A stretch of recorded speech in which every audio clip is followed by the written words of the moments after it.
నమస్కారం. 27 తారీఖున జరగనున్న ఖమ్మం, వరంగల్, నల్గొండ జిల్లాల శాసనమండలి పట్టభద్రుల నియోజకవర్గ బీఆర్ఎస్ పార్టీ ప్రచారం బాగా జరుగుతుంది. పట్టభద్రులైన ఓటర్లు ఎక్కడికి వెళ్ళి కలిసినా తప్పకుండా బీఆర్ఎస్ పార్టీ అభ్యర్థి రాకేష్ రెడ్డి చేస్తామని, కాంగ్రెస్ ప్రభుత్వం యువతకు, ఉద్యోగులకు, అన్ని వర్గాల ప్రజలకు ఇచ్చిన హామీలను తుంగలో దొక్కి ఒకటొకటిగా అన్నీ మోసం చేస్తూ, అబద్ధాలు చెప్తూ ప్రజలను వంచిస్తున్నది. ఉద్యోగుల విషయంలో ఇచ్చిన ఒక్క హామీ నెరవేర్చలేదు, నిరుద్యోగుల విషయంలో ఇచ్చిన హామీలు నెరవేర్చలేదు, ఇతరుల నోటిఫికేషన్ల విషయంలో ఇంతవరకు ఎత్తుతలేదు. ఒకవైపు రైతుల్ని, మహిళల్ని, విద్యార్థుల్ని ఎట్లయితే మోసం చేసిండ్రో యువతను కూడా అదే పద్ధతుల్లో మోసం చేస్తున్నారు. పెన్షన్దారులను కూడా మోసం చేస్తున్నారు, రిటైర్డ్ ఉద్యోగస్తులను కూడా మోసం చేస్తున్నారు అని చెప్పి చాలా ఆగ్రహంతో ఉన్నారు ఓటర్లందరూ కూడా. తప్పకుండా బీఆర్ఎస్ అభ్యర్థి తరఫున ప్రచారానికి వెళ్ళిన బీఆర్ఎస్ పార్టీ కార్యకర్తలందరూ కూడా స్వాగతించి వారే ముందు చెప్తున్నారు అన్నీ కూడా ఈ ప్రభుత్వం చేసిన మోసం. బీజేపీ అభ్యర్థికి సంబంధించి కూడా ఆ అభ్యర్థి ఎప్పుడు కూడా ఇంతవరకు ప్రజల్లో కనపడింది లేదు, ఇక్కడ ప్రజా సమస్యల్లో పోరాటాలు ఉన్నది లేదు. కేవలం ఎన్నికల నాడు పూర్తి చేయడానికి తప్ప ఆయన ఎప్పుడు కూడా ప్రజలకు పడేది కాదు, ఆయన కొరకు ప్రజల కొరకు పనిచేసింది కాదు.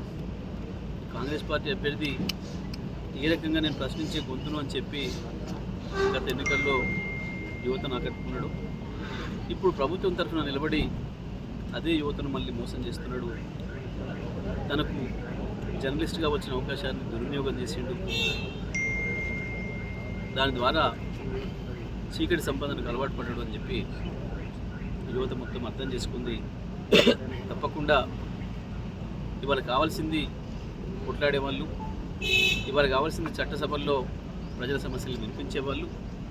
అందుకే మరి బీఆర్ఎస్ పార్టీ అభ్యర్థి ఉన్నత చదువుకొని యువకుడైన అభ్యర్థి, అన్ని వర్గాల సమస్యలు తెలిసినవాడు కాబట్టి తప్పకుండా ఆయన గెలిపించుకోవడం ద్వారానే మా సమస్యలన్నీ మేము శాసనమండలిలో వినిపించడానికి, మా తరఫున పోరాటం చేయడానికి అవకాశం వస్తుంది అని చెప్పి భావిస్తున్నారు. తప్పకుండా బీఆర్ఎస్ పార్టీ అభ్యర్థి రాకేష్ రెడ్డి గెలుపు. రాకేష్ రెడ్డి గారి విజయం దాదాపు ఖరారైనట్లు అనిపిస్తోంది. ముగ్గురు అభ్యర్థులలో చురుకైన వ్యక్తి, చదువుకున్న వ్యక్తి, బిట్స్ పిలాన్లో చదివి అమెరికాలో ఫేస్బుక్, గూగుల్ లాంటి సంస్థలలో కూడా పనిచేసి తెలంగాణ రాష్ట్రం రాబోతుంది, తెలంగాణలో మనం అవసరం అని చెప్పి అన్ని వదిలిపెట్టుకొని వచ్చినటువంటి వ్యక్తి. ఈరోజు ఎవరిని అడిగినా కూడా యువకులు, కాంగ్రెస్, బీజేపీ రెండు పార్టీలు కూడా ఈ దేశాన్ని పరిపాలించినాయి. బీజేపీ పార్టీ 2 కోట్ల ఉద్యోగాలు అన్నాయి, దాన్ని ఊసేలేదు. ప్రభుత్వ రంగ సంస్థలలో కూడా అనేక రకాలుగా రూల్ ఆఫ్ రిజర్వేషన్ ఎత్తేయడం జరిగింది, సంస్థలు మూసేయడం జరిగింది. కేవలం ఒక సెంటిమెంట్ మీదనే, దేవుని పేరు మీదనే రాజకీయం చేయడం తప్ప ఏం లేదనేది గ్రహించింది.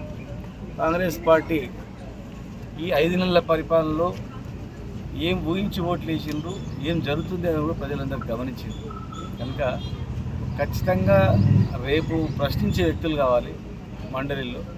మండలిలో ఎలాంటి వ్యక్తిని పంపించాలి అనేటువంటి వాళ్ళకు క్లారిటీ వచ్చింది.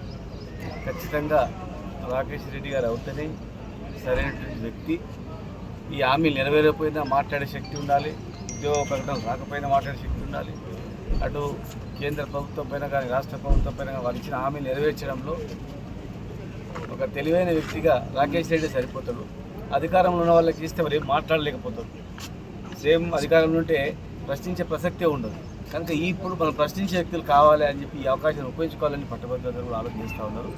మరి ఖమ్మం, వరంగల్, నల్గొండ ఉమ్మడి 3 జిల్లాల్లో కూడా విద్యావంతులు, ముఖ్యంగా నల్గొండ అంటే చాలా తెలివైనటువంటి వ్యక్తులు, అటు వరంగల్ పోరాట గడ్డ, ఖమ్మం కానీ నాలెడ్జ్ పర్సన్స్ తెలివైన వ్యక్తులు ఉన్నటువంటి ప్రాంతాలు కనుక ఖచ్చితంగా తెలివైన ఓటును రాకేష్ రెడ్డికి వేస్తారని చెప్పి అనుకుంటున్నాం.